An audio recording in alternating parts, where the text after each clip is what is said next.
쓰는 사람들이 RL 코드이기 때문에 일단 제 소속을 RL 코드 리더로 해놨고요. 저희는 일단 오늘 그 발표 제목은 RL 코드와 A3를 쉽고 깊게 이해하기인데 쉬울지는 제가 장담을 못하겠어요. 그래서 일단은 발표해보고 있습니다. 그래서 저희를 일단 소개하자고 하면은 저희가 파이썬과 케라스로 배우는 강화습이라는 책을 이번 달인가요? 하여튼 8월 초에 저희가 내놨었고요. 지금도 판매를 하고 있는데 이거를 같이 쓴 모임이에요. 저희 RL 코드는 그냥 Reinforcement Learning 코드라고 이름을 지었고 그냥 강학습으로 코딩을 하는 모임입니다.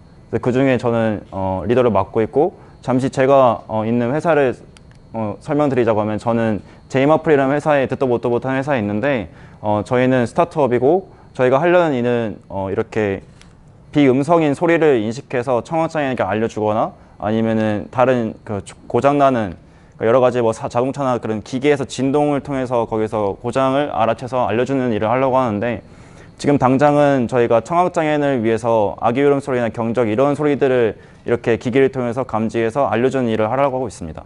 그냥 간략하게 제가 있는 회사를 소개해 봤고요. 그래서 오늘 목차는 일단 큰 주제는 A3C라는 알고리즘을 할 거예요. A3C가 기존에 저희가 강학습만 알고 있는 알고리즘은 DQN인데요.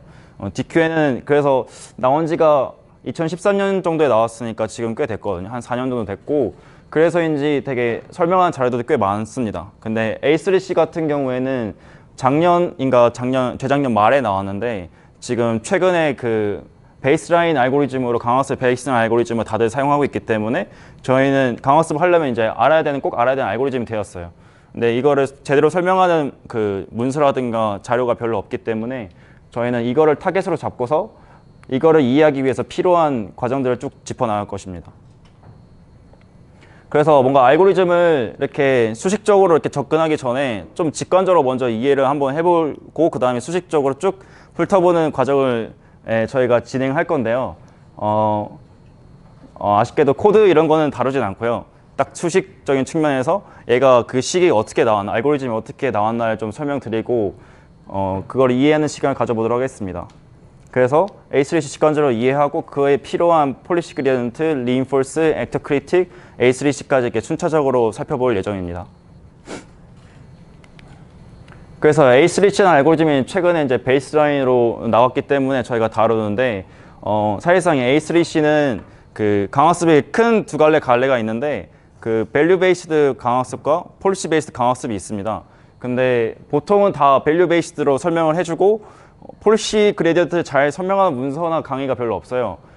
이게 약간 수식이 좀 복잡하기도 하고 그렇기 때문에 A3C를 좀 더 제대로 이해하기가 힘든 측면이 있는데 그냥 그걸 한번 쭉 훑어보는 시간을 가지고 이게 조금 어렵더라도 한번 이해해 놓으면 되게 유용할 것 같습니다. 강학습을 하는 데 있어서. 그래서 사실 이 내용에서 제가 뭐 MDP라든가 강학습의 기본적인 내용까지 다 설명드릴 수는 없고요. 왜냐면 강의가 1시간밖에 안 되기 때문에 그런 기본적인 강학습 내용은 좀 안다고 가정을 하고 하려고 하는데 혹시 강학습 처음 들어보시거나 처음 접하신 분들 계시나요? 그러면 좀 일단 이렇게 가정을 하고 진행해 보도록 하겠습니다. 그래서 저희가 기본적으로 알고 있는 알고리즘인 DQN이 있는데 DQN이 유명한 이유는 딥마인드가 이런 브레이크아웃 같은 아타리 게임으로 학습을 했기 때문에 되게 유명해졌고요.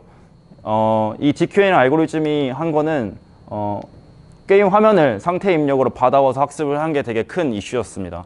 2012년에 CNN이 처음 나왔기 때문에 그 이후에 2014년에 바로 CNN을 이제 아타리라는 게임에 갖다 붙인 그래도 그게 학습이 잘 됐던 학습이 잘 된 것뿐만 아니라 사람보다 게임 플레이를 더 잘하는 것도 꽤 있었습니다. 그래서 되게 딥마인드를 좀 이렇게 유명하게 해준 그런 논문이었고요. 강학습의 문제점 중에 하나가 얘가 기존의 지도학습처럼 이렇게 데이터를 모아서 하는 게 아니고 자기가 데이터를 쭉 모아나가면서 그걸로 학습을 하는데 그렇기 때문에 그 데이터 사이에 그 샘플들 사이에 강한 상관관계를 깨지 못하는 그 상관관계 때문에 학습이 잘 안 되는 또는 이제 서브옵티멀로 빠져버리는 문제가 되게 컸었는데 그거를 리플레이 메모리라는 걸 메모리를 사용함으로써 해결했던 게 DQN이었고요. 근데 DQN이 좀 부족한 점들이 있는데 이렇게 메모리를 사용했지만 메모리를 되게 많이 사용합니다. 실제로 논문에서는 100만이라는 그런 메모리를 사용하는데 각 샘플 하나당 그 상태로 들어가는 이미지가 4장이기 때문에 그럼 400만 장의 이미지가 메모리에 꽉 차 있어야 되는 그런 단점이 있었고요. 그렇기 때문에 느린 학습도를 가지고 있었습니다. 그 다음에 불안정한 학습 과정을 가지는데 이거에 대해서는 설명하기 좀 지금은 어렵고요. 이게 이런 걸 이제 해결하고자 이제 새로운 이제 베이스라인이 나왔습니다. 또 마찬가지로 그냥 딥마인드에서 똑같이 냈던 논문인데 이거는 기존의 밸류 베이스드 방법이 아니고 폴리시 베이스드 방법을 사용한 거고 이 폴리시 베이스드가 어떤 방법인지 좀 이따가 설명하도록 하겠습니다. 그래서 얘가 했던 거는 샘플들 사이의 상관관계를 메모리를 크게 잡아서 거기에 메모리를 다 집어넣고 거기서 시간 관계 다 무시하고 랜덤을 뽑아서 하는 게 아니고 그냥 환경 여러 개 만들어서 그런 샘플들 사이에 강한 그런 관계를 깨버린 게 핵심이었고요. 그 다음에 그래서 이제 리플 메모를 사용하지 않아도 됐고 그래서 이제 폴리시 그레이드 쪽 알고리즘을 사용할 수 있게 되었습니다. 그리고 이제 상대적으로 더 빠른 학습 속도, 그러니까 학습 성능 자체가 좋아졌다기보다는 환경을 여러 가지 만들어 버렸기 때문에 진짜 그냥 저희가 재는 속도 자체가 빨라졌고요. 이런 장점을 가지고 있는 알고리즘 나왔고 최근에 나오는 알고리즘도 다 이런 걸 이 A3C 같은 알고리즘 바탕으로 다 나오고 있기 때문에 저희는 이거를 좀 이해할 필요가 있습니다. 간단히 말하자면은 A3C는 액터 크리틱이라는 알고리즘을 비동기적으로 이렇게 쭉 업데이트를 하는 알고리즘이라고 이해를 하시면 되고요. 그래서 액터 크리틱이라는 그 에이전트를 여러 개를 만들어요. 환경도 여러 개 만들고 그래서 얘가 비동기적으로 쭉 업데이트 해나가는 걸 A3C라고 보면 되고 그럼 저희가 이거를 이해하기 위해서는 액터 크리틱을 알아야겠죠. 그래서 액터 크리틱이라는 거는 또 이걸 이해하자고 하면은 리인포스라는 알고리즘을 온라인으로 학습하도록 만든 게 액터 크리틱 알고리즘입니다. 그래서 저희는 또 그러면은 리인포스라는 알고리즘을 알아야겠죠. 그래서 리인포스라는 알고리즘은 폴리시 그레디언트를 몬테카를로 방법으로 업데이트 한다는 건데 몬테카를로 그냥 어떤 게임 에피소드가 있으면 에피소드마다 그 자신을 업데이트 한다고 생각하시면 됩니다. 그럼 우리는 이제 이 폴리시 그레디언트를 알면은 그거를 리인포스를 가지고 실시간 학습을 시키고 걔를 비동기적 업데이트하면 A3C가 됩니다. 그렇기 때문에 저희는 이 폴리시 그레디언트를 이해해야 이 A3C를 전반적으로 이해할 수 있습니다. 그래서 A3C를 파이트는 과정은 이렇게 폴리시 그레디언트의 이런 수식 유도 과정을 좀 살펴보고요. 그걸 통해서 리인포스가 어떻게 나왔는지, 그 리인포스가 액터 크리틱으로 어떻게 바뀌었는지, 그리고 액터 크리틱이 A3C로 어떻게 바뀌었는지를 이해하면은 A3C에 대해서 이해할 수 있게 됩니다.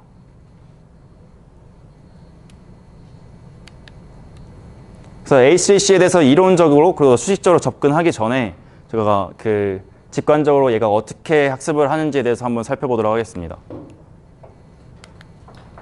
일단 그 기본적으로 딥러닝을 좀 한 번씩 그 엠리스트라도 돌려봤다는 가정하에 한번 말해 보겠습니다.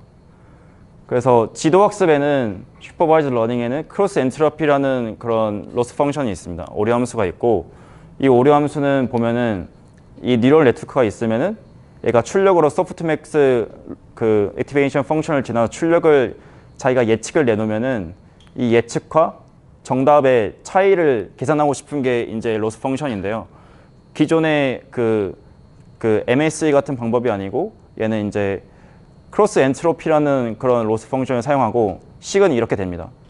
얘랑 이제 로그 취해가지고 서메이션해서 마이너스 붙인 게 지도학습의 크로스 엔트로피인데요. 이제 이거랑 이제 강학습의 폴리시 그레디언트 쪽이랑 어떻게 연결되는지 한번 봐보겠습니다. 일단은 지도학습의 크로스 엔트로피는 데이터가 인풋으로 들어오면은 그거에 대해서 예측을 내놓을 수 있겠죠. 그 예측과 우리가 가지고 있는 정답인 라벨과의 차이를 이 크로스 엔트로피를 계산해서 걔에 대해서 그레디언트 디센트로 내려가면은 이게 학습이 됩니다. 그런 식이 이제 지도학습의 크로스 엔트로피를 통한 학습이고요. 근데 이제 강학습에서 이제 크로스 엔트로피를 한번 생각해 볼 수 있는데 어떤 정책이란 게 있고 그걸 근사한 어떤 인공신경망 뉴럴 네트워크가 있다고 가정을 해보면은 그 뉴럴 네트워크는 입력으로 상태를 받고 에이전트가 할 수 있는 각 행동에 대한 확률을 아웃풋으로 내놓는데 이러면은 이거를 똑같이 얘도 기존의 그 지도학습과 마찬가지로 뉴럴 네트워크 구조는 거의 똑같습니다. 그래서 출력으로 내보낼 때 소프트맥스를 사용하면은 마찬가지로 얘도 각 행동에 대한 확률이 나오고요. 그 확률에 따라서 만약에 에이전트가 실제 행동을 선택했다고 생각을 해보면은, 그리고 그거를 우리가 정답으로 한번 나오도록 한번 해보면은 똑같이 우리가 예에서 했던 것처럼 크로스 엔트로피를 계산해 볼 수 있을 것입니다. 그래서 인풋 데이터가 아까 지도학습에 있었고 정답이 있었고 걔를 크로스 엔트로피를 계산해 봤는데, 강학습에서도 인풋 데이터로 상태를 집어넣고 그에 대해서 정책 신경망, 폴리시의 그 모델 자체가 아웃풋을 이제 프리딕션을 예측을 내놓을 수 있고, 그거에 대해서 실제로 에이전트가 했던 행동들을 정답으로 보고 크로스 엔트로피를 취해서 그레디언트 디센트를 취하면 뭔가 학습이 되긴 하겠죠. 근데 이게 실제 저희가 정답이라고는 할 수는 없잖아요. 강학습이 이제 에이전트가 학습하고자 하는 목표가 될 수가 없기 때문에 실제로 나의 예측을 실제 내가 선택했던 행동에 가깝게 만드는 거는 아무 의미가 없습니다. 근데 일단은 제가 이렇게 보여드리는 거는 기존의 지도학습의 크로스 엔트로피랑 어떻게 연관되는지를 보여드리는 거고요. 그럼 여기서 이게 아니고 우리가 정답이 될 만한 걸 이제 집어넣어 줘야 되고, 에이전트가 어떤 방향을 업데이트 될지에 대한 방향성을 저희가 줘야 됩니다. 여기는 방향성이라는 정보가 없죠. 그래서 업데이트의 방향성이 필요한데, 그걸 우리가 사실 알고 있는 개념이 하나 있습니다. Q함수라는 개념이 하나 있는데, 즉 실제 행동을 한 게 얼마큼 좋은가, 좋은지 나쁜지 이런 거에 정보를 담고 있는 게 Q함수입니다. Q 펑션인데 저는 이제부터 Q함수라 부르겠습니다. 그래서 Q 펑션은 그 행동을 선택했을 때부터 앞으로 받을 보상들을 쭉 더한 거의 값인데요. 그래서 실제 행동을 한 거에 대한 크로스 엔트로피 계산했었잖아요. 그럼 여기다가 그냥 Q를 곱해주면은 그 방향성을 알려주게 돼서 이대로 업데이트하면은 이 에이전트는 Q 함수, 즉 이제 앞으로 얘가 행동을 해서 받을 보상들을 최대화하는 방향으로 업데이트하게 됩니다. 그래서 이 Q 함수 자체가 업데이트 방향과 크기를 좀 알려주게 되고요. 이거를 우리는 크리틱이라고 부릅니다.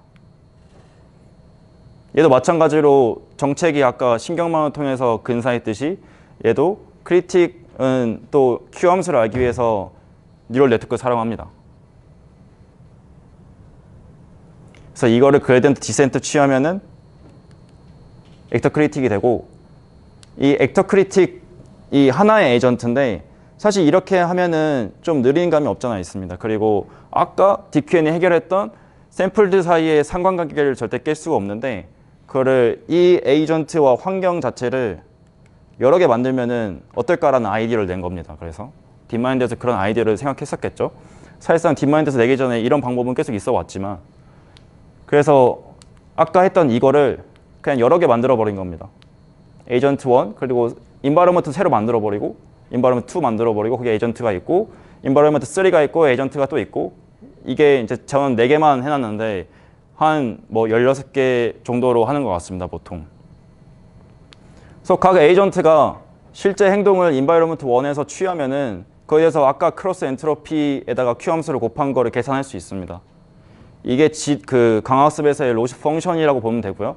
얘에 대해서 그레디언트 디센트를 하면은 그레디언트를 계산하면은 그걸 가지고 이제 업데이트 할 수 있을 텐데, 곧바로 업데이트 하지 않고 얘를 가지고 어떻게 업데이트 하는지를 보여드리겠습니다. 그래서 이게 비동기인 이유인데, 얘 4개가 한꺼번에 어떤 A3C에서 글로벌 네트워크라는 게 있는데 그걸 업데이트 할 수는 없고요. 한꺼번에 접근할 수가 없잖아요. 그래서 비동기적으로 에이전트 1이 업데이트하고 있으면 다른 애는 그냥 인바이러먼트에서 환경에서 막 상호작용하면서 이 짓거리 저 짓거리 하면서 탐험을 하고 있습니다. 그동안 에이전트 1은 글로벌 네트워크라는 걸 업데이트합니다. 그래서 자신이 경험했던 그 샘플에 대해서 이렇게 얘를 계산하고요. 계산한 다음에 그레디언트를 계산해서 자신을 업데이트하는 게 아니고 글로벌 네트워크를 업데이트합니다. 그리고 그 글로벌 네트워크 다시 자신을 업데이트 시키면 얘는 한 번의 업데이트 과정을 겪고요. 그 다음에 뭐 에이전트 3로 갈 수도 있고 2로 갈 수도 있고 4로 갈 수도 있는데 에이전트 3면은 똑같이 해주고 그동안 또 아까 업데이트했던 에이전트 1은 자기는 또 이제 인바이러먼트에서 탐험을 하고 있습니다. 이런 식으로 이제 비동기적으로 업데이트하는 게 A3C고 좀 더 다른 그림을 봐보겠습니다. 그래서 환경이 여러 개 있고 에이전트가 여러 개 있으면은 에이전트 1이 글로벌 네트워크를 업데이트하는 동안에 다른 에이전트 환경과 이렇게 상호작용을 하고 있습니다. 그래서 얘가 글로벌 신경망 업데이트하고 얘가 자신이 또 이제 동기화 시킨 다음에 다른 놈이 이제 또 업데이트를 하고 또 얘는 다시 환경과 상호작용하고 있고 이걸 계속 해나가는 겁니다. 이게 이제 A3C의 직관적인 그림이고요. 그래서 이거를 한번 수식으로 한번 처음에 폴리시 그래드부터 시작해서 쭉 한번 접근해 볼 겁니다. 혹시 여기까지 질문 있나요?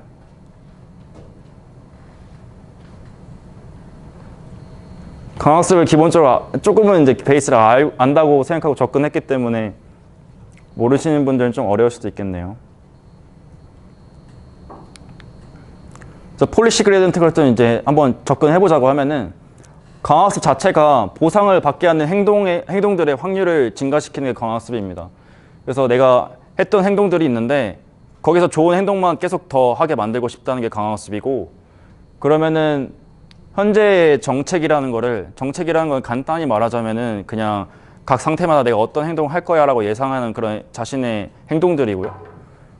그래서 현재 정책을 환경으로부터 받은 보상을 기준으로 피드백을 받을 거잖아요. 환경이랑 상호작용하면서 피드백을 받는데 그 피드백을 토대로 자신을 업데이트를 하면은 그게 강학습이 됩니다. 그러면 이제 이 말에서 두 가지를 알아야겠죠. 정책을 어떻게 업데이트하는 거에 대해서 기준이 있어야겠죠. 기준이 있고 그 기준대로 업데이트를 해야 되니까 기준을 알아야 되고 그 다음에 그 기준에 따라서 정책을 업데이트하는 방법이 또 있어야 될 겁니다. 두 가지를 알면은 이제 폴리시 그레디언트에서 알 수 있게 되는데 그래서 폴리시 그레디언트는 정책을 업데이트하는 기준으로 오브젝티브 펑션이라는 거 하나를 정의를 하는데 이게 꼭 뭐 정해져 있는 그런 건 아닙니다.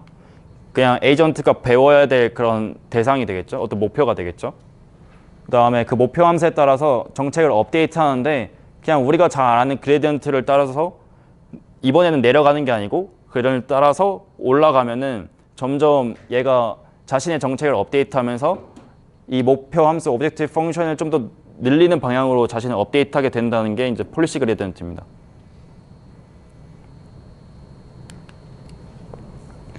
그래서 일단 폴리시 그레디언트는 정책, 폴리시라는 걸 근사화를 시키는 거에 대해서 봐야 되는데 그래서 만약에 강학습이 에이전트가 배우고자 하는 그 문제 자체가 그 스테이트가, 상태가 되게 크고 디멘전이 되게 크다고 하면은 예를 들어 이미지 같은 건 진짜 디멘전이 엄청 크죠. 그런 거에 대해서 이제 그런 상태에 대해서 배우고자 한다면은 그걸 그대로 쓸 수 없습니다. 그거에 대해서 각각 상태에 대해서 다 내가 어떻게 할 거라고 생각할 수가 없기 때문에 그걸 하나의 함수처럼 만들어버려서 어프록시메이트를 해야 되는데 그래서 어떤 정책이라는 함수를 만들어서 상태가 들어오면은 각 행동을 내가 출력하게 만드는 함수를 만든 겁니다. 그게 이제 저희가 정체계를 말하는 거고요. 그래서 이게 저희 책에 나오는 예제 중에 하나인데 그냥 얘는 5 곱하기 5의 상태를 가지는 작은 그런 문제입니다. 그래서 얘의 문제는 이 빨간색이 이 파란색 동그라미로 가는 게 목표인데 그냥 각 상태마다 행동을 다 가지고 있는다고 하면은 이런 게 정책이 됩니다.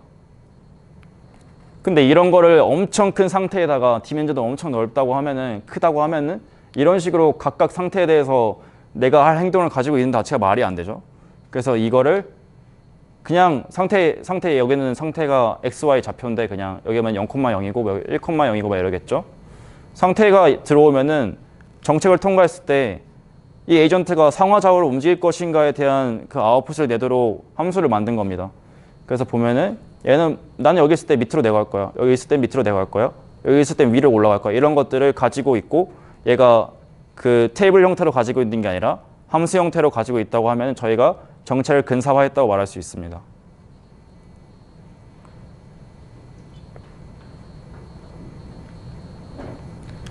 그래서 정책을 근사화하는 방법에는 여러 가지가 있는데 요즘은 저희는 딥러닝 시대에 살고 있기 때문에 뉴럴 네트워크를 사용할 겁니다.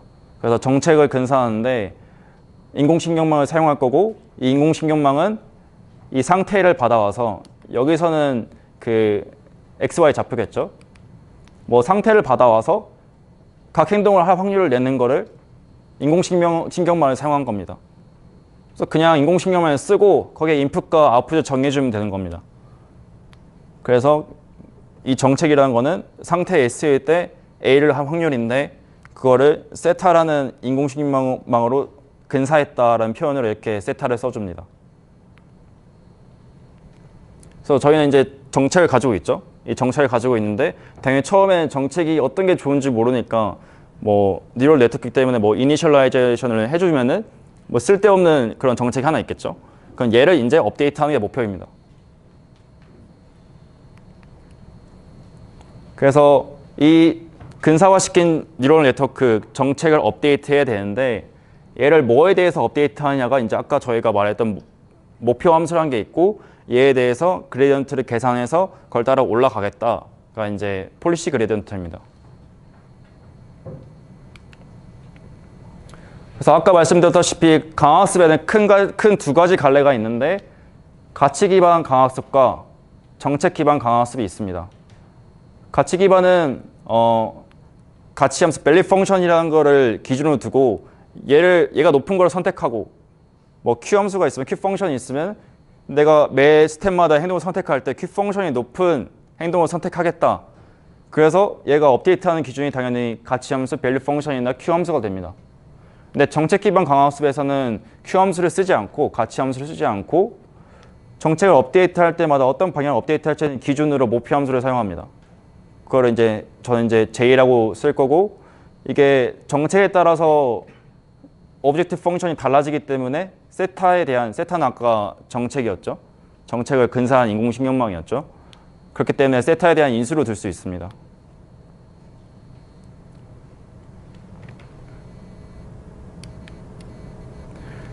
저희는 한번 이제 생각을 해보는데, 에이전트가 파이라는 그런 정책을 가지고 있고, 이 정책에 따라서 환경에서 자신이 이제 정책에 따라서 행동을 쭉 선택해 나가면은, 처음에 상태가 S0였고 거기서 에이전트가 정책에 따라서 A0를 선택했고, 그 다음에 환경이 바로바로 리워드를 줍니다. 그래서 R1이라는 리워드를 주고, 다음 상태는 에이전트가 알 수 없어요. 환경이 알려주고, 그 상태 S1을 다시 에이전트는 관찰합니다.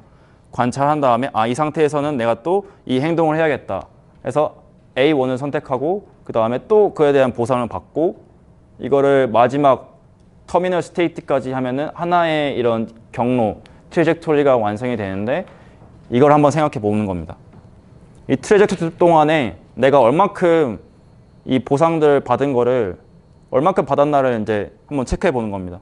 내가 한번 에이전트에서 한번 굴러보고, 그러니까 그 환경에서 굴러본 동안 내가 얼마나 내가 그 보상을 받았나를 체크해 보는 건데, 이게 사실 아까 말씀드렸다시피 이게 뉴럴 네트워크를 사용해서 그 아웃풋으로 행동을 선택하기 때문에 할 때마다 달라질 수가 있어요. 트레이토리가 할 때마다 달라질 수가 있는데, 그래서 기대값이라는 걸 사용합니다. 그래서 이때 동안 받았던 리워드를 쭉 다 더한 다음에 내가 현재의 정책 동안에 받을 것이라 기대하는 값을 목표 함수라고 정의하는 겁니다. 뭐 충분히 여러 번의 그 트래젝토리를 경험했으면, 경로를 이제 경험해봤으면은 그걸 그냥 평균 취하면은 얘가 근사되기도 합니다. 어쨌든 이 값을 나는 에이전트는 이 값을 높이는 거를 목표로 두고 이제 업데이트를 할 거라는 그런 얘기입니다. 목표 함수가 이렇게 정의됐다는 것은. 그래서 이 J세타는 이제 저희가 정의를 했는데, 이렇게 정의를 했는데, 이 정의한 이 목표 함수에 따라서 어떻게 자신을 업데이트 할지에 대해서 알아야 되는데, 그냥 그레디언트를 취한 다음에 그것 따라서 올라간다는 겁니다. 원래는 그 지도학습에서는 얘가 마이너스였는데, 우리는 J세타가 안 좋은 게 아니기 때문에, 좋은 거기 때문에 늘려야 되고, 늘려야 되면 플러스로 업데이트를 한다는 겁니다. 새로운 정책은 현재 정책에다가 내가 그 경험했던 트래젝토리에 대한 목표 함수를 구하고 그거에 대한 그레디언트를 취해서 올라가면은 또 새로운 정책이 나오고 이렇게 해서 반복하면은 이 J세트를 최대화시키지 않을까 하는 그런 업데이트 방향성을 가지게 되고 그게 강학습이 되고 이게 폴리시 그레디언트입니다. 그래서 정확히 말하자면 폴리시 그레디언트 자체는 그냥 이 목표 함수라는 거에 대해서 미분을 한 거를 폴리시 그레디언트라고 부릅니다. 그리고 이걸 이용한 방법들을 폴리시 그레디언트 메소드라고 그냥 폴리시 그레디언트 방법이라고 부르긴 하는데 저는 그냥 퉁쳐서 다 폴리시 그레디언트라고 부릅니다. 그럼 우리가 이제 이걸 업데이트하기 위해서는 이건 그냥 러닝 레이트고요. 얘를 알아야겠죠. 얘가 어떤 식으로 수식이 정의되는지 알아야 얘를 업데이트 시킬 수가 있으니까 이 J세타를 이제 알아보려는 겁니다. 일단 직관적으로 좀 더 이해를 해보자면은 이거는 한 새가 그 공중에 날아가는 거라고 생각을 한번 해봅시다. 그래서 이게 X좌표고 이게 Y좌표면은 새가 때때마다 날개짓 하면서 자신을 컨트롤할 수 있잖아요. 그게 이제 자신의 정체계라고 생각을 해보면은 그 정책에 따라서 이렇게 쭉쭉쭉쭉쭉 해서 날아갈 거예요. 그 정책을 파이세트라고 두고서 그것 동안 경험했던 걸 트레이젝토리 타우라고 둡니다. 그럼 얘가 X축을 얼마큼 날아가는지를 목표 함수로 두고 이거에 대해서 이제 업데이트를 한다고 하면은 이 목표 함수가 늘어나는 방향, 좀 더 멀리 날아갈 수 있는 방향을 찾게 되겠죠.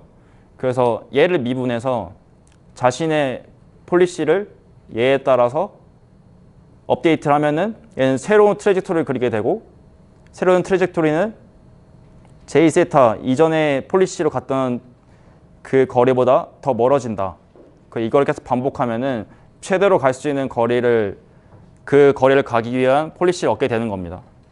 이게 폴리시 그레디언트입니다. 저는 기계공학과 출신이라서 이게 되게 잘 이해가 가는데 저희 멤버들은 이해가 잘 안 간다고 하던데 제가 오히려 이해를 방해한 게 아닌가 생각됩니다. 이제 reinforce라는 그 알고리즘 보기 시작할 건데 수식이 되게 많이 나옵니다.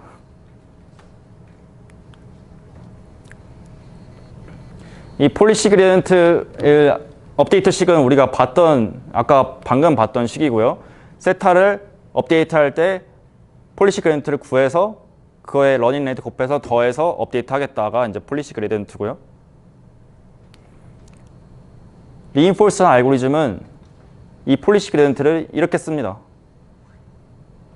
지금 당장 이해할 필요는 없고요. 이걸 이제 저희가 증명을 할 겁니다. 증명, 유도 이런 걸 해볼 겁니다. 한번 알아놓으면 괜찮을 거예요. 그리고 그래서 이 식을 이제 저희가 알아내려면은 일단 목표 함수의 정의 아까 정의했었죠. 트레젝토리 동안 받은 쭉 터미널 스테이트까지 받은 그 스텝마다의 리워드를 쭉 다 더한 다음에 그에 대한 익스펙테이션을 취한 값이 저희가 늘리고자 하는 목표가 됩니다. 그게 목표 함수고. 근데 기대값이라는 거는 예를 들어 뭐 주사위 기대값이라고 치면은 그 주사위의 그런 fx에 대한 익스펙테이션을 취한 게 그 x라는 그 인자가 나올 확률과 그 x일 때 함수를 쭉 다 더하면 그게 기대값이 되는데 예를 들어 주사위면은 이거는 1의 눈이 나올 확률 그 1 자체의 값 해서 쭉 다 더하면 이제 대충 주사위에 던져서 그 얼마쯤 나올지 우리가 기대해 볼 수 있잖아요. 그러면 저희는 마찬가지로 이거를 이런 식으로 바꿀 수가 있습니다. 그래서 우리가 이렇게 트레젝토리를 이렇게 그려봤고 한 트레젝토리 동안 상호작용을 한 다음에 그에 대해서 익스펙테이션을 취하면은 얘가 트레젝토리를 따라갔을 때 R1을 트레젝토리 따라갔을 때 R1일 그 기대값과 R2에 대한 기대값과 R3에 대한 기대값 쭉 나눠볼 수 있습니다. 익스펙테이션을 스텝별로 쫙쫙쫙 나눠가지고 한번 분리를 해보자는 겁니다. 분리해볼 수 있겠죠? 그러면은 이거에 대한 익스펙테이션은 아까 우리가 봤던 것처럼 K일 확률과 X일 확률과 X일 때의 값입니다. 그에 대한 서메이션이고요. 그러면 R1을 받을 확률이겠죠. R1 자체가 환경으로부터 오는 값인데 에이전트가 ST라는 거에서 AT라는 확률, 그 행동을 딱 취했을 때 환경이 그때 주는 겁니다. 그래서 이 리워드라는 거는 ST와 AT의 함수고요. 그걸 주면은 환경이 알아서 함수처럼 이렇게 아웃풋을 다시 돌려주는 게 리워드입니다. 그래서 여기서 보면은 R1일 확률이라는 거는 결국에 이 R1이면은 S0, A0 일 확률과 동일합니다. 그리고 돌려주기 때문에 이거 S0지만 이 타임은 한 번 더 가서 R1이라게 되는 거고요. 그래서 R1일 확률은 결국에 그때의 ST8일 확률 곱하기 이때는 그냥 RT가 되는데 이렇게 한번 표현해 봤습니다. 결국에 이거는 이거 쭉쭉 다 더해 이렇게 확률을 구한 다음에 그때 RT들을 쭉 다 곱해서 전체를 다 더하면은 이 식이 됩니다. 그 트레젝토리를 따라갔을 때예요. 이 트레젝토리를 따라갔을 때 ST8일 확률입니다. 그래서 만약에 S1, A1일 확률을 우리가 생각을 해본다고 하면은 처음에 S0일 확률이 있겠죠? 뭐 맨날 똑같은 S0를 시작한다고 하면은 그게 1이겠지만 S0일 확률이 있고 거기서 에이전트가 A0를 선택할 확률이 있습니다. 곱하고 그래서 또 A0를 선택했을 때 S1이라는 상태로 갈 확률이 있고 거기서 또 A1이라는 행동을 선택할 확률이 있습니다. 그걸 쫙 곱하면은 이 확률을 구할 수 있습니다. 그걸 구한 다음에 얘가 이제 다 쪼개서 더해놨기 때문에 걔를 서메이션 취하면 됩니다.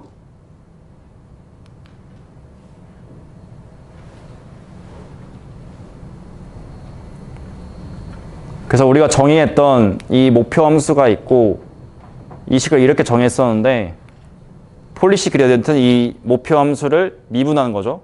세타에 대해서 미분하는 건데 그래서 새롭게 정의했던 식에 대해서 미분을 한번 해보겠습니다.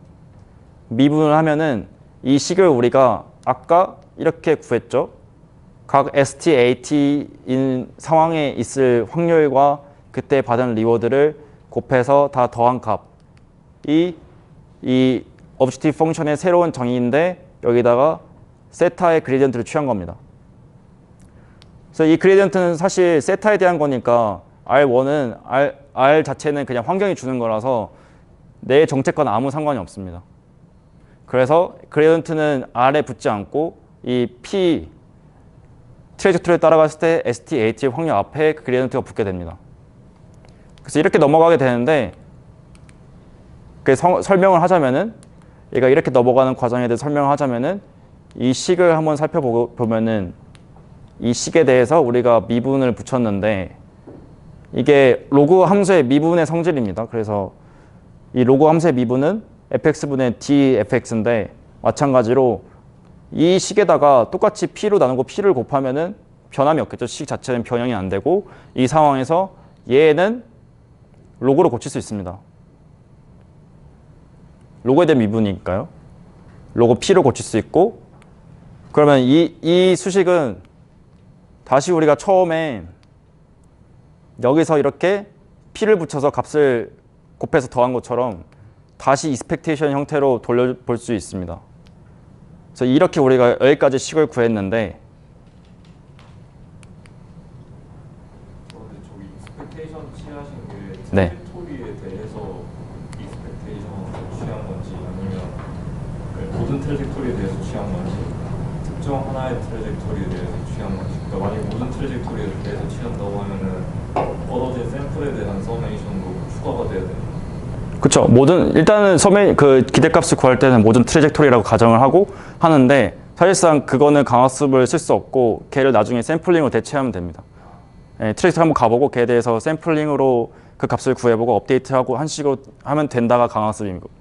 근데 실제로 기대값을 제대로 구하려면 모든 트레젝토리에 대해서 해봐야겠죠. 그 트레젝토리 확률과 그때 나온 값을 곱해서 더해야 그 기대값이 되겠죠. 일단은 이 식을 이렇게 세워보고 나중에 저희가 대체를 할 겁니다.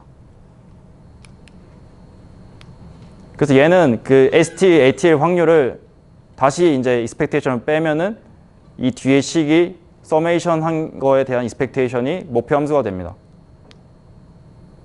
그래서 각 스텝마다 내가 그 상태에 있을 확률의 로그 프로버빌리티랑 거기다가 받은 리워드를 곱해가지고 얘를 쭉 다 더한 다음에 그 모든 트레젝토리에 대해서 expectation을 취하면은 되는데 이걸 구할 수 없기 때문에 우리는 이거를 한번 해보고 그에 대해서 계산해보고 업데이트하고 한번 해보고 업데이트하고 이런 식으로 하는 게 이제 강화학습입니다.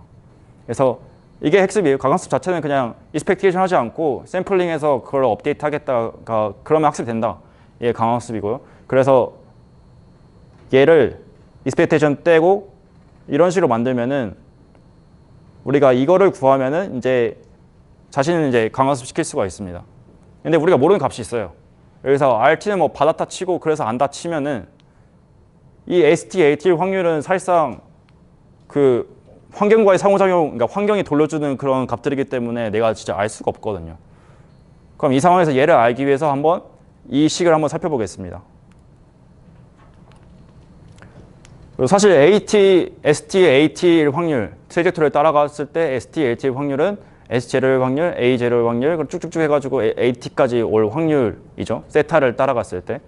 내가 정책에 따라갔을 때 이렇게 될 확률입니다. 이건 이렇게 쭉 곱할 수가 있습니다. S0일 때 확률, 그 S0에서 내가 A0라는 그 행동을 선택할 확률, 거기서 내가 S0, A0를 선택했으면 S1이 될 확률, S1일 때 A1을 선택할 확률 쭉 다 곱하면 됩니다. 그럼 이걸 알 수 있어요. 근데 우리가 모르는 값이 있습니다.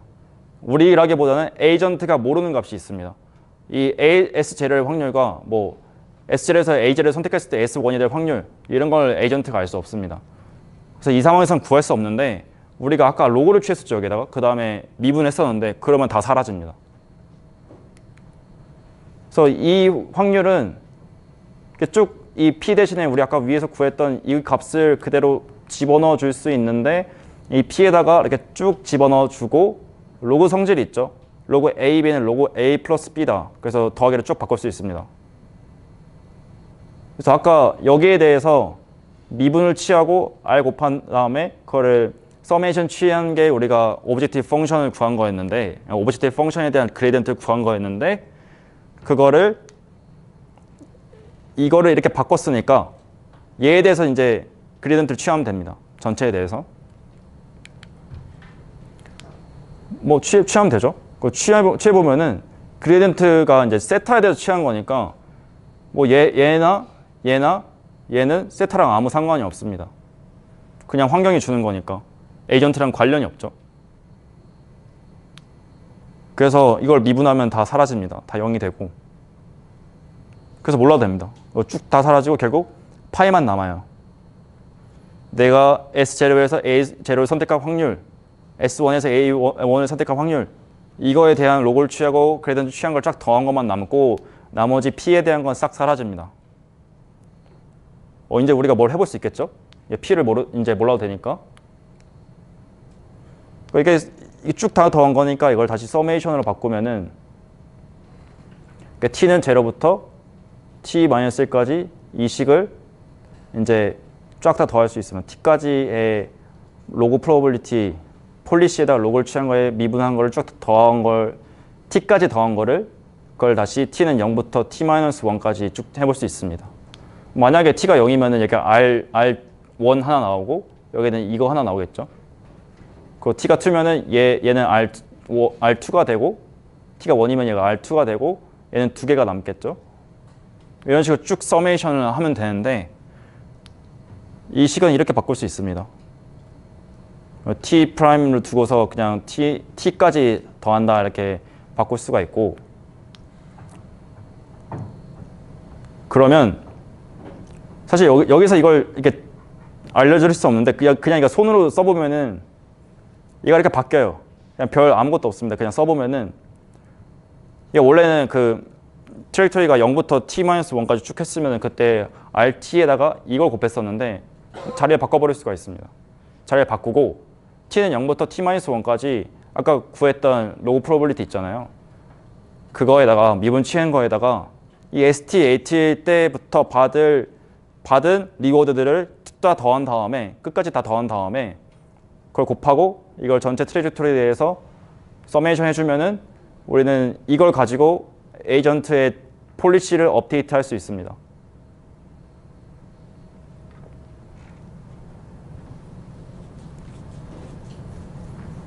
여기까지 질문 있나요? 여기 되게 숙연하군요. 제가 몹쓸 짓을 하고 있는 것 같아요, 개발자분들한테. 그래서 이제 우리는 이제 이걸 알면 돼요. 그래서 우리 지금까지 구한 식은 이렇게 됩니다. 여기 앞에 트레이젝토리에 대한 익스펙테이션을 취한 거. 근데 그 STAT로부터 받은 리워드를 쭉 다 더한다 했잖아요. 그냥 다 더하면 문제가 생깁니다. 만약에 지금 당장 받은 100을 받았다고 쳐요. 지금 당장 100만 원 받았어요. 그리고 내가 10년 뒤에 100만 원 받았어요. 이거를 같은 가치라고 볼 수 없겠죠. 이런 문제가 생깁니다. 그리고 100이란 걸 그냥 받았을 때랑 나눠서 받았을 때랑 그냥 다 더하면 똑같잖아요. 이것도 차이가 없습니다. 그리고 이거는 사실상 없는 일이긴 한데 0.1을 무한대로 더했을 때랑 1을 무한대로 더했을 때랑 똑같이 무한대이기 때문에 얘도 차이가 없습니다. 그래서 우리가 그냥 리워드를 쭉 더하진 않고요. 시간이라는 개념을 우리가 집어넣어서 감가시켜 줍니다. 디스카운트 팩터를 저희가 사용해서 마치 이제 미래 가치, 현재 가치를 바꾸는 막 그런 것처럼 감가를 시켜줍니다. 그래서 더 먼 미래에 있던 놈들은 이 ST, AT 확률 그때 딱 상태에서 내가 ST에서 AT를 선택한 상황에서 저 멀리 있는 미래에서 받은 리워드는 생각보다 별 영향을 안 줘야 되죠. 당장 내가 먹고 살아야 되는데 미래 그런 식으로 이제 생각하자는 겁니다. 그래서 저 멀리는 미래는 더 다운시키고 이 감마가 0에서 1 사이 값이면 곱하면 점점 값이 떨어지겠죠. 그래서 더 먼 미래일수록 감마를 더 곱해주고 이걸 다 더하면은 우리가 기존에 강학습에서 알고 있었던 이 개념이 그냥 리턴이라는 개념입니다. 이걸 GT라고 부를게요. T에서부터 앞으로 받은 확률을 앞으로 받은 그 리워드들을 디스카운트 시켜서 더한 값이 리턴입니다. 그러니까 이걸 대체해 주겠다는 겁니다, 이제.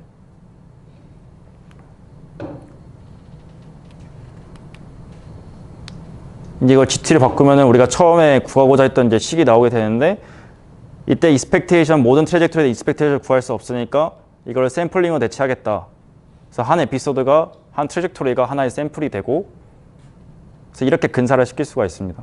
그래서 얘를 구해서 얘를 업데이트하면 됩니다. 그래서 폴리시 그레디언트는 식이 얘에다가 알파를 곱한 다음에 그걸 지금의 정책에 더해주면은 새로운 정책이 나오고 이거를 반복하면은 업데이트가 됩니다.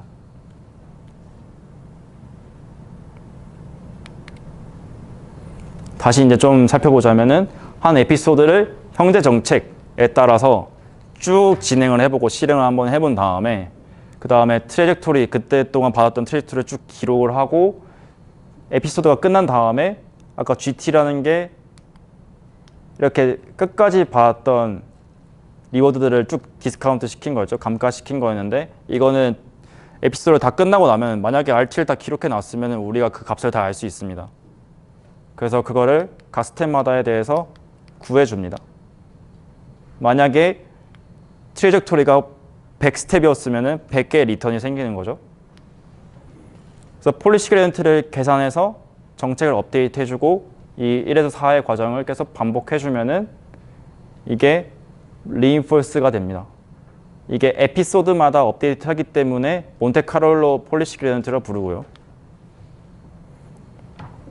당연히 에피소드마다 업데이트 하니까 온라인이 아니겠죠. 그러니까 얘가 상호작용하는 동안 업데이트 할 수 없기 때문에 그 단점이 있습니다. 그 리인포스의 문제는 베리언스가 높다는 건데 얘가 에피소드가 길어질수록 되게 다양한 그 트래젝토리 가능해지잖아요. 그래서 되게 베리언스가 높아지고 그 다음에 에피소드마다 업데이트가 가능한데 이걸 온라인으로 좀 바꾸고 싶은 겁니다. 그래서 만약에 기존에 좀 강학습을 공부해 보신 분은 몬테카를로에서 이제 템포럴 디퍼런스로 바뀌는 방법이 있는데 이 템포럴 디퍼런스는 이제 그냥 한번 가보고 그걸 업데이트 하겠다는 거고 몬테카를로는 그냥 내가 끝날 때까지 쭉 한 번 다음에 그 다음에 업데이트 하겠다는 겁니다. 그래서 저희도 지금 리인포스 자체가 저희가 지금까지 봤던 이 강학습 알고리즘 자체가 폴리시 그레디언트 알고리즘 자체가 에피소드가 끝난 다음에 업데이트가 가능하기 때문에 그래서 이거를 그냥 나는 좀 그 바로바로 스텝마다 업데이트를 한번 해볼래 라고 바꾼 게 액터 크리틱입니다. 그래서 이 액터 크리틱 한번 살펴보겠습니다. 지금까지 식을 이렇게 쭉 봤으면 이제 거의 다 본 거예요. 좀만 견뎌주세요. 그래서 액터 크리틱이 아까 익스펙테이션 취했었잖아요. 이거를 샘플링을 대체하기 전에 익스펙테이션 한번 쪼개보는 겁니다. 이 익스펙테이션 자체가 트레젝토리에 대한 거기 때문에 S0부터 이 AT잖아요. 그래서 ST, AT 때까지 끊어보고 그 뒤를 쭉 해가지고 두 가지로 익스펙테이션을 나눠보면은 이 앞으로 받을 보상들 뭐 여기가 AT니까 RT 플러스 1, RT 플러스 2, RT 플러스 3 해가지고 쭉 그 이후에 받은 리워드들은 그 전에 에이전트가 어떻게 했던 거랑 아무 상관이 없어요. 그래서 익스펙테이션을 그 이후로부터만 취함되고 AT, ST 이거 자체도 당연히 그 이후는 상관이 없겠죠. 얘가 에이전트가 AT를 취한 다음에 그 뒤에 어떻게 되건 상관이 없습니다. 그래서 익스펙테이션을 이렇게 쪼갠 다음에 그러면은 GT에 대한 익스펙테이션이 취해진 거잖아요. 리턴에 대한 익스펙테이션이 바로 Q 펑션이기 때문에 우리는 이걸 Q로 바꿀 수 있습니다.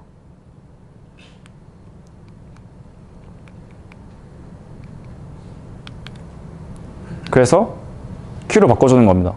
원래는 GT였는데 GT라는 거는 터미널 스테이까지 간 다음에 에피소드가 끝나야 우리가 계산할 수 있었는데 만약에 이걸 Q로 이렇게 바꾼 다음에 이 Q를 매 스텝마다 알 수 있으면은 접근할 수 있으면은 이걸 가지고 그냥 매 스텝마다 업데이트 할 수 있다는 겁니다. 이 Q를 알면은 그럼 이 Q를 어떻게 할까요? 지금 폴리시 자체도 아까 되게 휴지 스페이스여가지고 스페이스가 되게 크기 때문에 이거를 상태마다 계산할 수 없다고 말씀드렸는데 Q도 마찬가지입니다. 이 Q 펑션 자체도 이게 Q 펑션이라는 개념 자체가 그냥 ST에서 AT를 했을 때 앞으로 받을 얼마큼 받을지에 대한 값인데 이거를 ST, AT마다 다 가지고 있을 수는 없잖아요. 그래서 얘도 마찬가지로 뉴럴 네트워크를 사용해서 근사합니다.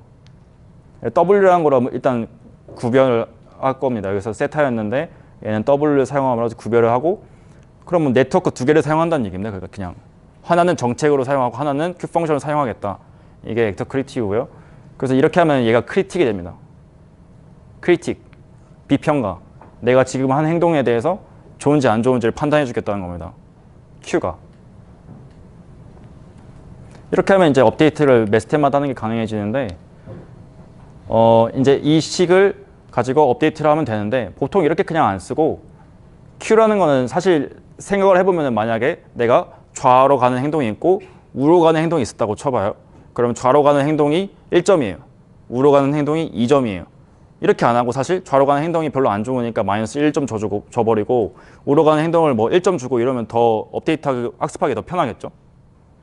둘 다 좋은데 제가 더 좋아 이게 아니고 얜 나빠 얜 좋아 이런 식으로 바꿔버리자는 겁니다. 그래서 그 상태에서 대충 이제 평균적으로 받을 그 보상을 아예 빼버리고 베이스라인이라는 겁니다. Q 함수에서 베이스라인 빼버리면은 학습이 더 잘 됩니다. 근데 그 어떤 상태에서 뭔 행동을 하거나 대충 이렇게 그 상태에서 받을 보상이 그 개념이 밸류 펑션이 있습니다. 그래서 우리는 밸류 펑션을 빼주면 됩니다. 아까 구한 Q에서 밸류 펑션을 빼주면은 평균적으로 그 상태에서 받을 보상에 비해서 내가 이 행동을 했을 때 얼마큼 좋은가 평균적인 거에 대해서 내가 얼마큼 좋은가를 알 수 있죠. 그러면은 업데이트가 더 성능이 좋아집니다. 근데 우리가 아까 Q를 알려면은 W라는 그 뉴럴 네트워크를 사용한다 했잖아요. 그러면 V라는 걸 또 구하기 위해서 또 새로운 네트워크를 만든다는 것 자체가 상당히 비효율적이기 때문에 업데이트도 힘들고 학습도 힘들어지고 네트워크가 3개나 되잖아요. 그렇게 하지 않고 얘를 Q라는 게 사실 이 식을 이렇게 바꿀 수 있습니다. Q라는 거는 어떤 행동을 선택했을 때 그 이후로 받은 보상인데 그냥 그게 다음 상태 갔을 때 받은 보상을 가지고 있으면은 걔랑 현재 받은 보상을 더해주기만 하면 됩니다. 그래서 이 Q를 이렇게 대체할 수가 있어요. 그래서 R 플러스 다음 상태에서의 내가 다음 상태로 갔을 때 그때 밸류 펑션 값을 디스카운트 시킨 거랑 거기서 베이스라인은 그냥 현재 상태의 그 밸류 펑션을 빼주면은 그게 우리가 구하고자 하는 오브젝티브 펑션이 됩니다. 목표 함수가 되고 이걸 통해서 업데이트하면은 액터 크리틱이 됩니다. 그래서 액터라는 거는 정책을 근사하는 놈이고 세타로 근사를 했고 그래서 아까 우리가 구한 이거를 일종의 로스 펑션을 보고서 이걸 업데이트하는 거고 그 다음에 크리틱은 밸류 펑션을 근사하고 얘는 그냥 MSE 에러, 민 스퀘어 에러를 통해서 업데이트를 합니다. 얘가 일종의 정답이 되고 얘가 일종의 예측이 돼서 두 개를 빼서 자신을 업데이트 하고요. 얘가 크리틱이 이걸 계산해 주면은 그걸 통해서 액터는 자신을 업데이트 합니다. 그래서 정책 신경망이 있고 가치 신경망이 있고 가치 신경망 가치 함수를 내주고요. 정책 신경망은 정책을 내줍니다. 행동 확률을 내주고 상태 입력이 들어오면 정책 신경망은 각 행동 확률을 계산한 다음에 얘를 계산할 수 있어요. 얘를 계산할 수 있고 크리틱이 얘를 계산해 주면은 그걸 가져와서 곱해서 자신을 업데이트하고 그 다음에 크리틱은 자신이 아까 이거를 우리가 시간차 에러라고 부르는데 이거를 계산해서 자신을 업데이트할 수 있습니다.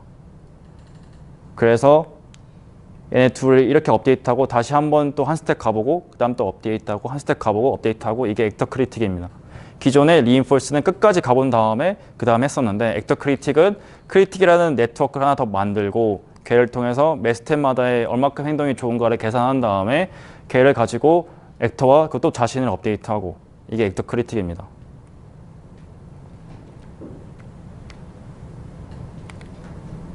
그래서 다시 이제 그림을 보자면 ST라는 상태에서 AT라는 그런 행동을 내가 지금 가지고 있는 액터라는 그 네트워크를 가지고 선택해요. 그러면 다음 상태를 환경이 알려줍니다. 그 다음에 즉각적인 보상을 또 알려줘요. 그럼 걔를 가지고 크리틱이 계산을 해줍니다. 이걸 계산할 수 있어요. 지금 즉각적으로 받은 보상에다가 이 상태 알잖아요. 그럼 이 상태를 가져와서 자신을 통과시키면은 이 값이랑 이 값이 나오는데 이걸 이렇게 계산할 수 있겠죠. 거기다가 이제 액터가 계산한 거를 곱해서 하면 됩니다.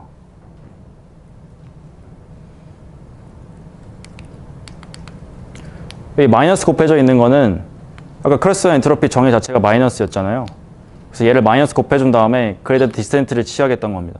원래는 얘가 마이너스 없으면은 얘를 가지고 플러스 쪽으로 업데이트 해야 되는데 저희가 쓰는 뭐 텐서플로우나 케라스나 파이토치나 다 그래서 디센트를 쓰기 때문에 그걸 기존의 그런 프레임워크 쓰기 위해서 그냥 마이너스 붙여준 다음에 얘를 가지고 현재 정책에 빼고 업데이트를 하면 똑같습니다. 마이너스에 마이너스 곱하면 플러스니까. 그래서 여기까지 해서 액터 크리틱을 받고 얘를 비동기적으로 업데이트를 하면 그냥 S3C입니다. 이제 뭐 수식에서는 크게 이제 변하는 건 없는데 얘를 지금은 그냥 원 스텝만 봤잖아요. 그래서 한 번 가보고 그 다음에 계산했는데 그게 아니고 그냥 좀 많이 원 스텝보다 많이 5스텝, 20스텝 가본 다음에 여러 개를 계산해서 걔를 가지고 업데이트를 하면 좀 더 성능이 좋다는 겁니다. 그리고 사실상 비동기적으로 업데이트를 하면은 아까 처음에 보여드린 그림에서 여러 개의 에이전트가 있고 걔가 한 명씩 이렇게 글로벌 네트워크에 접근해서 업데이트를 하잖아요. 근데 그게 원 스텝씩 해가지고 업데이트 하면은 계속 그냥 정체되어 있는 시간이 더 많으니까 차라리 그 시간 동안에 이제 환경이랑 상호작용을 할 수 있도록 멀티 스텝으로 늘린 겁니다. 근데 그게 이제 그 에피소드의 끝까지는 안 가는 거죠. 그 다음에 사실상 원래 강학습에서는 익스플로레이션 문제가 상당히 큰 문제인데 처음에 자신이 경험한 대로 자신을 학습시키면은 얘가 학습이 잘 안 되기 때문에 항상 처음에는 이 주변의 맛집들이라고 치면은 다 한 번씩 가본다는 거죠. 그렇게 익스플로레이션 해야 되는데 그래서 엔트로피라는 어떤 리스크 펑션을 사용해서 그게 가능하도록 만들어줍니다. 익스플로레이션 가능하도록 만들어주고 그렇게 변형을 시켜주면 S3C가 됩니다. 그래서 기존에는 원 스텝이었죠. 그래서 한번 ST에서 ST 플러스 1까지 가본 다음에 그 다음에 얘를 계산하고 얘를 계산해서 로스 펑션 잡아서 그래도 디센트 취했는데 그게 아니고 한 번 더 가보고 그래서 ST 플러스 2까지 가본 다음에 이렇게 써주고 이걸 구할 수 있겠죠. 그걸 S 만약에 20까지 가본다 치면은 얘가 쭉쭉쭉 해가지고 얘를 19번까지는 그냥 내가 실제로 받았던 그 리워드를 더해주고 그 다음부터는 그냥 그 다음 스테이트부터 받을 것 같은 그냥 밸류 펑션, 가치 함수를 써주면은 얘가 멀티 스텝이 됩니다. 이렇게 하면은 실제로 받았던 리워드를 좀 더 많이 넣어주니까 정보에 좀 더 정확해진다고 볼 수도 있어요. 바이어스가 적어진다고 하죠. 근데 이게 딱 하나 나오면 사실 비효율적이잖아요. 지금까지 20스텝 동안에 기록해둔 기록이 있는데, 그래서 20개를 구합니다. 20까지 가본 다음에 만약에 ST 플러스 T에서 20스텝을 더 가본 다음에 20스텝에서 바로 하나 전까지의 원스텝을 계산하고 ST 플러스 20에서 2스텝을 전으로 거슬러 올라가서 계산한 다음에 또 그거를 쭉쭉 해가지고 이 20스텝까지 전으로 쭉쭉쭉 가서 계산을 하는 겁니다. 이렇게 하면 이제 20개의 로스 펑션이 생기는데, 이거를 마치 이제 미니 배치처럼 이렇게 쭉 다 더해서 로스 펑션을 사용하는 겁니다. 그러면 아까 말씀드렸다시피 에이전트가 여러 개 있기 때문에 동시에 접속하는 그런 비효율적인 시간을 줄일 수도 있고, 그 다음에 바이어스를 줄일 수도 있습니다. 네, 엔트로피라는 게 나오는데, 만약에 아까 에이전트가 좌랑 우의 행동을 취할 수 있어요. 그에 좌를 행동을 취할 수 있는 확률이 있고 우의 행동을 취할 수 있는 확률이 있다고 치면은 이 엔트로피라는 거를 식이 이렇게 되는데, 이걸 그냥 그려봤어요. 근데 마이너스를 취해서 그려봤는데, 마이너스 취해서 이거를 엔트로피를 계산하면은 각각의 행동이 똑같을 때, 우로 가는 행동이랑 좌로 가는 행동이랑 그게 0.5, 0.5 확률일 때 가장 값이 낮습니다. 그러니까 만약에 이거에 대해서 그레이던트 디센트를 취하면은 계속 여러 가지 행동을 다 선택하도록 확률이 골고루 분배되겠죠. 그래서 이게 일종의 익스플로레이션을 할 수 있도록 만들어주는 로스 펑션이 됩니다. 그래서 우리가 기존에 구했던 이게 아까 봤던 액터 크리틱의 그런 로스 펑션인데, 여기를 멀티 스텝으로 만든 다음에 이게 20개 있는 거예요. 거기다가 이제 각 스텝마다의 확률들을 엔트로피 취한 값을 이렇게 더해주면은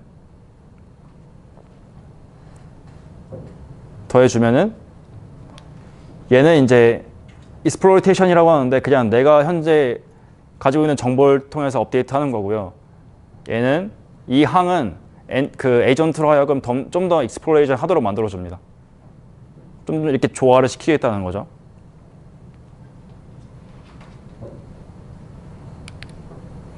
그래서 아까 액터 크리에이티브 봤던 것처럼 또 그림으로 봐보자면은, 여기서 시작하는 거예요. ST에서 시작해서 내가 20스텝을 가볼 거야. 쭉 가봅니다. 그래서 에이전트로부터 ST 플러스 20, R 플러스 20을 받은 다음에 걔가 크리틱을 통해서 20개의 이걸 구할 수 있고, 그 다음에 액터를 통해서 액터가 이제 그 스테이트가 ST가 들어오면 그에 대한 프로베빌티 내주니까 그 각각의 정책에 대한 엔트로피를 쭉 계산한 다음에 얘를 하나의 로스 펑션을 퉁 쳐가지고 그레이던트를 계산하고 걔를 통해서 글로벌을 업데이트 해줍니다. 이게 하나의 스레드고요. 스레드를 여러 개 만들면 돼요. 스레드는 여러 개고 이 글로벌 네트워크는 하나고.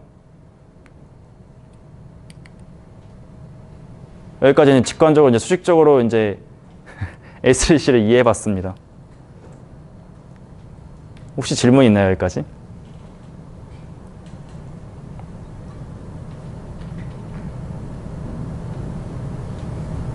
제가 밥 먹고 졸릴 시간에 너무 괴롭게 해드린 것 같아서. 질문이 있는데요. 네. 저는 슬라이드에서 저기 벡터랑 크리터 위쪽에 수식에 탐험이라는 명칭에 그 퍼센트 B 플러스가 들어가 있잖아요. 네네. 저게 만약에 학습이 강학습이 어느 정도 많이 스텝이 진행된 상태에서 저게 의미가 있을까요? 그게 사실 의미가 없는데 그냥 해줘요. 그냥 해주는데 얘가 동일하면 안 되고, 여기다가 제가 빠뜨렸는데 여기다가 뭐 0.04, 0.001 이런 식으로 곱해줘서 계속 지속적으로 탐험을 해주게 해줘요. 근데 이게 그 DQNL 알고리즘에서도 탐험을 포기하진 않아요. 일정 이상, 뭐 0.01의 확률로 계속 탐험을 하는데, 그거를 처음에는 1만큼 탐험했다가 그거를 이제 디스카운트 시킨 거거든요. 처음에는 완전 이제 돌아다니다가 그거를 조금씩 돌아다니는데, 그게 이제 DQN의 방법이고요. 얘는 애초에 확률이 있잖아요. 처음에 네트워크를 초기화시키면은 사실상 약간 비슷하게 확률이 나오거든요. 행동에 대해서. 좌랑 우가 있으면 그게 비슷하게 나와요. 출력해보면은. 그 상황에서 행동을 확률에 따라서 선택하기 때문에 처음에는 당연히 그냥 익스플로레이션 할 수밖에 없어요. 폴리시 그레디언트는. 이미 그냥 그 행동 그 정체 자체가 확률적이기 때문에 확률적인 것에 따라서 처음에 업데이트를 하면은 당연히 그게 익스플로레이션이 되겠죠. 근데 이게 나중에 수렴하고 나서의 문제예요. 수렴하고 나면은 얘가 거의 확률이 1이 돼 버리면은 그 다음에 익스플로레이션 할 방법이 없는 거예요. 근데 그게 잘못된 걸 수도 있잖아요. 그래서 엔트로피란 게 이제 그때부터 힘을 발휘하기 시작한다고 이해하시면 됩니다. 그 전엔 거의 그냥 영향이 없고요. 지금 말씀 주신 거는 어떻게 보면 장기적으로 봤을 때 잘못된 방향으로 강화학습을 진행했다가 저거 여기서부터 다시 또 정상적인 방법으로 돌아올 수 있는. 아, 네네. 근데 그건 때문에 저기에 붙어서 좋은 점이 있는데 그러니까 지금 이게 잘 몰라서 그랬는데 혹시 저게 잘못. 될 확률이요? 네네. 네, 그거 이미 수렴해버렸는데 얘가 이렇게 될 확률이 그것보다는 사실상 얘가 강화습의 어려운 점 중에 하나는 자기가 스스로 데이터를 모은다는 건데 안 좋은 방향에 빠질 확률이 훨씬 큽니다. 익스플로레이션 안 해주면은 그냥 자기가 다 수렴해버려요. 그러니까 그 브레이크아웃이라는 게임 아세요? 벽돌 깨기? 벽돌 깨기가 보면은 항상 얘가 공이 한쪽으로 와요. 그럼 얘가 바로 거기에 수렴해버려요. 그래서 벽에 붙어버리면은 2점, 3점을 얻을 수 있어요. 그런 식으로 완전 처음에 수렴해버리기 때문에 그냥 그거를 깨주는 게 더 중요해요. 처음에 익스플로레이션 깨주는 게 중요한데 지금 폴리시 그레디언트 그건 돼요. 근데 그건 되는데 지속적인 탐험이 안 되는 거죠. 그래서 지속적인 탐험이 안 되면은 10점이 될 거를 20점을 못 높이고 20점이 될 걸 30점을 못 높이는 거죠. 그래서 딥마인드에서 보면은 얘가 막 그 구석을 막 뚫어가지고 턴을 뚫어가지고 다 깨버리고 그러는데 그게 익스플로레이션 지속적으로 안 하면은 그게 한 100만 스텝, 300만 스텝 이렇게 해서 나오는 결과거든요. 그게 지속적으로 안 해주면 그런 결과가 안 나옵니다. 그래서 그런 역할을 해준다고 이해하시면 됩니다. 네. 저희 지금 멀티스레드로 여러 개의 지금 학생들을 도와주시는 접속을 해서 네. 근데 만약 멀티스레드를 안 한다고 했을 때 그때는 몬테카를로 서치 방법에 비해서 오토크리틱이 장점을 갖는 게 뭐가 아닐까요? 환경을 여러 개 만들지 않을 상황을 가정하시는 건가 아니면 환경을 여러 개 만들었는데 만들지 않으면은 이게 그 아까 말했던 그 얘가 액터 크리틱 자체는 그냥 스텝마다 업데이트하는 거잖아요. 그러면 자기가 경험했던 만약에 아까 말씀드린 것처럼 브레이크아웃에서 구석에 빠져버렸다. 이 상황에서 그걸 탈피할 방법이 없습니다. 근데 이제 환경 여러 개 만들어 버리면 얘가 뭐 우쪽으로 가기도 하고 좌쪽으로 가기도 하고 가만히 있기도 하고 뭐 이럴 거잖아요. 각각 에이전트가. 그러면 좀 다양하게 데이터가 모이는데 그냥 한쪽에 쏠린 데이터밖에 계속 안 모이는 거예요. 갇혀버리면은. 그런 단점이 있습니다. 뭐 그냥 되게 간단한 뭐 그리드 같은 문제에서는 그게 상관이 없는데 저희가 이제 적용시키고 싶은 뭐 아타리만 해도 그게 안 돼요. 그래서 액터 크리틱이 안 됐었는데 A3C를 사용하면서 액터 크리틱을 사용할 수 있게 된 거라고 생각하시면 돼요. 네. 결국은 크로스 인터뷰에다가 니오드 함수를 해서 학습을 하는 거잖아요. 네, 맞아요. 그러면 결국은 그 크로스 엔트로피에 대해서 Q 함수가 있기 때문에 그 Q 함수가 더 곱해지기 때문에 그 학습되는 이게 속도가 크로스 엔트로피보다 빠를 수밖에 없잖아요. 그러니까 Q 값 자체가 네. 커지게 되면 네. 당연히 커지면 그 네. 수밖에 없는데 그러면 네. 결국은 스텝 사이즈를 어떻게 네. 조절하냐에 네. 따라서 학습이 되냐 안 되냐 되게 좌우될 것 같은데 네. 스텝 사이즈를 네. 어떻게 조절할 수 있는 네. 그런 방법, 보통 되게 낮아요. 방법이나 그런 건 보통 그 뭐 아담이나 이런 걸 사용했을 때 그 러닝 레드가 되게 낮고요. 그다음에 초반에 Q 함수가 크더라도 막 이상한 값일 수가 있잖아요. 그게 문제라서 초반에 되게 슬로우하게 그냥 학습시키는 게 보통 때보다는 스텝 사이즈는 더 저희가 액터 크리틱 사용할 때 0.00025 정도 사용합니다. 작은 거 맞죠? 보통 제가 지도 학습을 할 때는 0.001 사용하거든요. 게임 말고 다른 프로그래밍에서 혹시 써본 적 있어요? 써본 적은 없어요. 책 쓰면서 했던 거고 저희가 이제 해보려고 하는데 제가 찾아본 바로는 여러 가지가 있습니다. 그 NLP에도 사용하는 방법이 있고 뭐 뮤직을 뭐 분석하거나 이럴 때 또 사용할 수도 있고 여러 가지로 사용할 수 있을 것 같아요. 막 그냥 네. 일단은 NLP에 그 데이터가 있을 거잖아요. 지도학습의 데이터가 있잖아요. 그걸 지도학습 시켜요. 그러면 NLP를 통해서 얘가 앞에 문맥이 있고 얘 데이터가 들어오면 아웃풋을 내놓잖아요. 그걸 일단 이미테이션 러닝이라고 생각하고서 그 데이터에 대해서 학습을 시킨 다음에 그걸 액터로 놔요. 이렇게 액터로 놓잖아요. 그 다음에 이제 크리틱을 붙여요. 그래서 일단은 내가 가진 데이터에 대해서 학습하게 한 다음에 그 다음에 크리틱을 붙여서 더 낫게 만드는 겁니다. 그런 식으로 하더라고요. 제가 봤던 거는 말루바라는 그런 스타트업에서 그렇게 했었어요. 그런 식으로 강학습을 응용하는 게 되게 재밌는 것 같아요.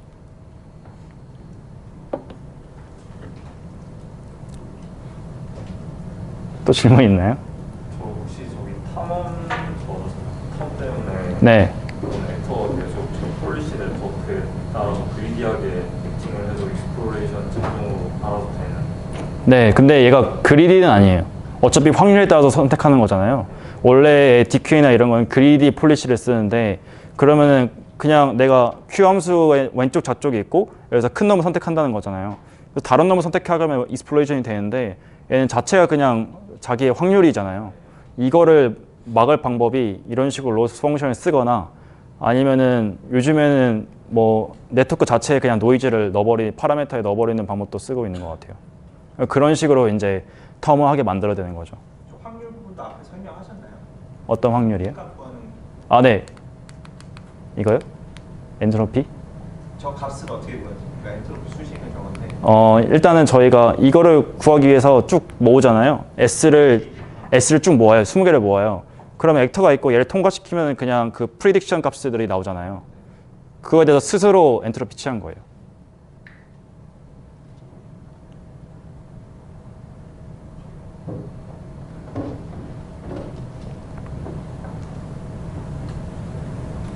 이게 작년에 나왔는데 벌써 베이스라인이 돼버렸어요. 강학습 쪽도 되게 빠른 것 같아요. 그래서 요즘에는 그 밸류 베이스드 쪽은 잘 안 쓰고 다 폴리시 그래디트 쪽을 쓰거든요. 그래서 혹시나 이제 그냥 코드로 구현할 수 있는데 나중에 좀 더 깊이 들어가면은 이 수식을 좀 이해를 하고 싶을 때가 있을 텐데 그때 꺼내서 보셔도 괜찮을 겁니다. 코드도 같이. S3C는 저희가 그냥 책 코드로 다 있어서 저희 레포지토리에 다 있습니다. 그러면 실제 구현할 때 저 스레드 하나가 뭐 컴퓨터 한 대에 할당된다. 저희는 그냥 CPU에다가 여러 대 썼는데 이게 원래 논문이 CPU에 쓰는 거예요. CPU에서 여러 개의 코어가 아니고 여러 개의 스레드로 나눠서 쓰는데 그게 뭐 한계가 있겠죠? 그래서 실제로 엔비디아에서는 GPU를 쓰도록 바꾼 논문이 또 있습니다. CPU로 그냥 S3 썼더니 기존에 GPU로 디큐했던 것보다 더 빠르다는 게 논문의 핵심이었어요. 얘는 이제 스레드를 나누면 나눌수록 약간 비례적으로 속도가 증가해요.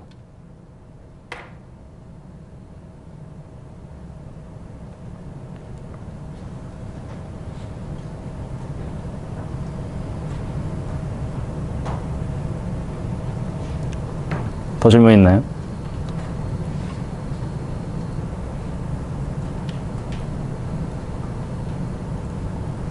아까 그 설명하신 회사에서는 사실 이 지금 말씀하신 그 XC랑 딱히 어떤 관련을 하고 계신지.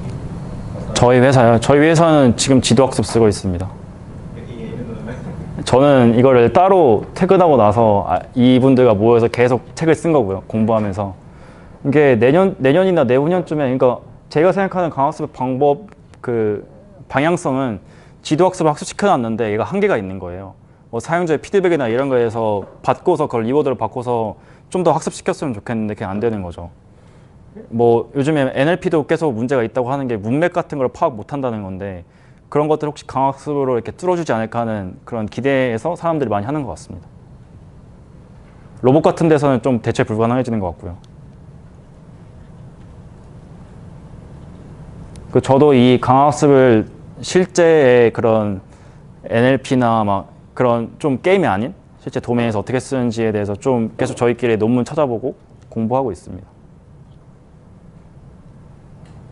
그 이스라엘 회사 중에 뭐였죠? 네, 모비라이라는 자율주행 자동차 회사도 강학습을 사용해서 똑같이 이제 이미테이션 러닝을 처음 시킨 다음에 다음에 강화수를 통해서 더 나아지게 만든다고 합니다. 그게 이제 다른 차들이랑 상호작용이 이런 것들이 있기 때문에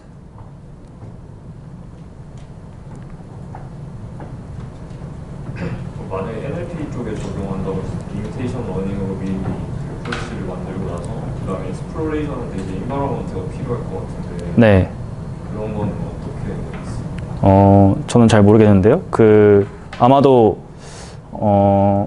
사람이랑 이렇게 붙이지 않았을까요? 만약에 챗봇이면은 챗봇이랑 사람을 붙여가지고 사람한테 오는 그 피드백들 있잖아요. 그런 걸 가지고 하지 않았을까 싶어요. 저는 상당히 말로버가 인상적이었습니다.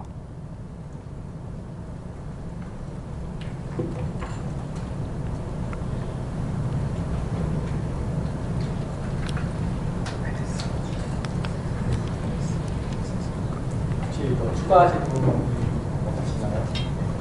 보시는 이상으로